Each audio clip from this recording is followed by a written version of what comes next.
Assalamualaikum warahmatullahi wabarakatuh. Alhamdulillah, assalatu wassalamu ala rasulillah.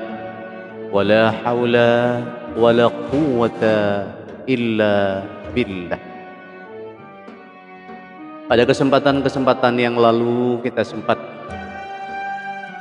mendiskusikan, membincangkan perihal puasa menurut beberapa tokoh, salah satunya adalah Hujjatul Islam Al-Imam Al-Ghazali. Pertama kita kutip dari kitab Ihya Ulumuddin. Izinkan secara singkat pada kesempatan ini kita membincangkan puasa menurut salah seorang tokoh besar. Beliau adalah tokoh sufi yang sangat masyhur di Indonesia. Bahkan mungkin tokoh sufi yang paling masyhur. Beliau sangat populer, karomah-karomahnya bahkan dibandingkan dengan ajaran spiritualitasnya. Beliau lahir pada 1077 Masehi, dan dari pihak ibu dan ayahnya masih tersambung kepada Sayyidina Husain, Sayyidina Hasan. Maka beliau adalah zuriyat Nabiuna Muhammad sallallahu alaihi wasallam, dan beliau adalah Syekh Abdul Qadir Al-Jailani. Beliau lahir di Kaspia, Syria atau Iran yang kita kenal sekarang ini. 3 macam puasa menurut beliau, dan hal ini masih relevan dengan 3 kategori puasa menurut Imam Al-Ghazali.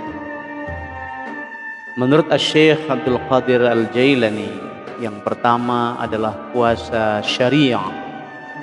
Ini puasa normatif, puasa yang paling banyak kita kenal, yang dalam bahasa Imam Ghazali disebut dengan Shaumul Awwam, tetapi Syekh Abdul Qadir Al-Jailani membahasakan dengan puasa syariah,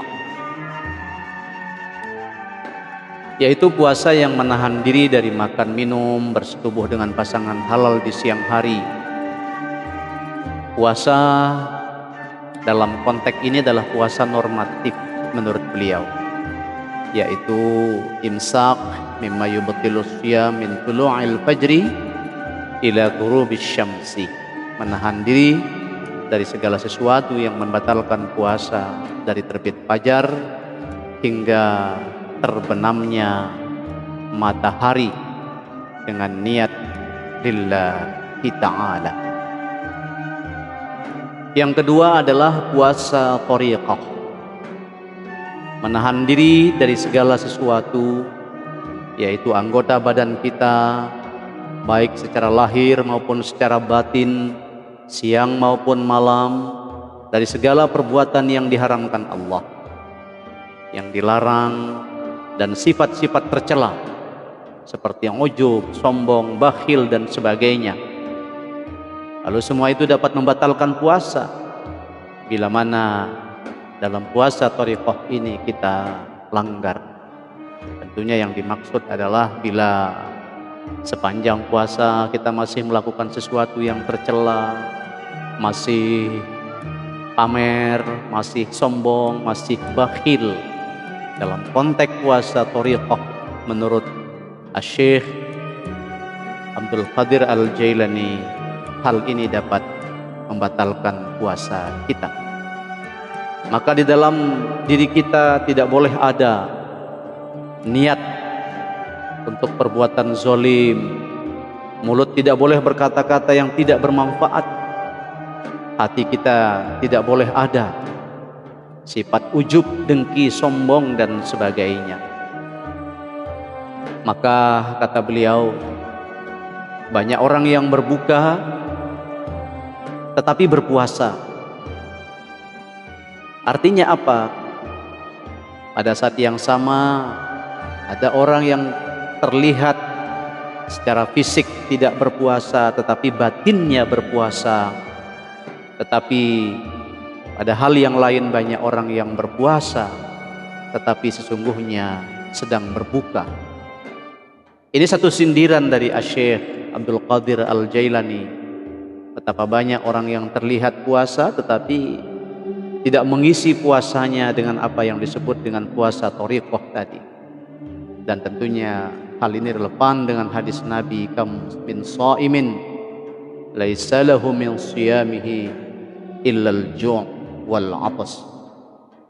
Artinya berapa banyak orang yang berpuasa tiada mendapatkan sesuatu dari puasanya kecuali memang kesia-siaan.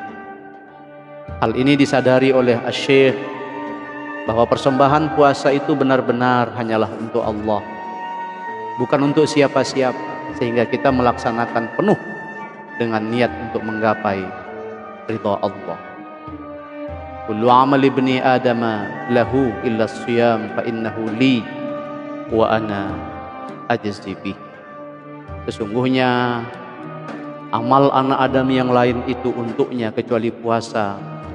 Puasa itu untukku, kata Allah, dan aku sendiri yang akan memberikan ganjarannya.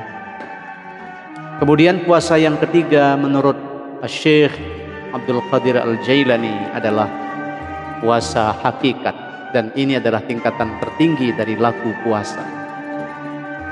Puasa hakikat adalah puasa menjaga kolbu atau hati dari mencintai selain daripada Allah Subhanahu wa ta'ala, dan menjaga rasa sirri atau sir, menjaga agar tidak mencintai atau musyahadah pada selain Allah Subhanahu wa ta'ala.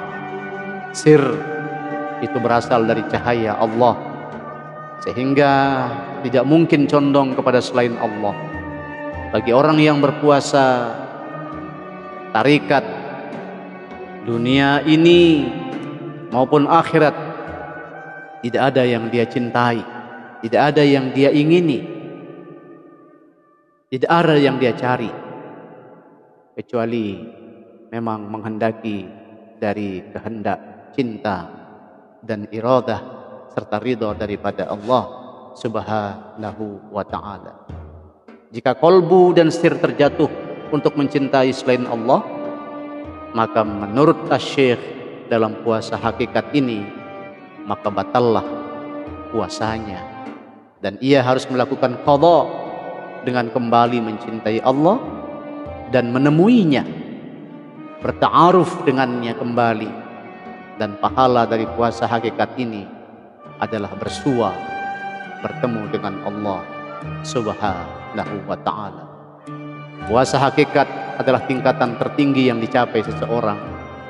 Orang yang sudah sampai pada tingkatan ini tidak berharap apapun selain daripada Allah Subhanahu wa ta'ala, karena tidak ada kenikmatan yang lebih tinggi selain berjumpa dengan Allah di hari kiamat nanti.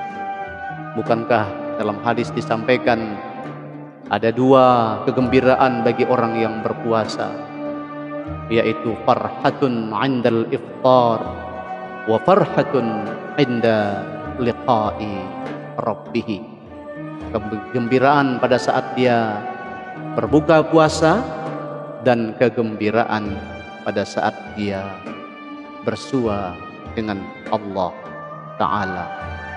Maka dari dimensi psikologis, orang yang berpuasa sesuai dengan konsep puasa Syekh Abdul Qadir Al-Jailani, maka merekalah adalah orang-orang yang sehat, orang-orang yang benar-benar akan mendapatkan keselamatan, baik itu keselamatan secara jasmani dan keselamatan secara rohani.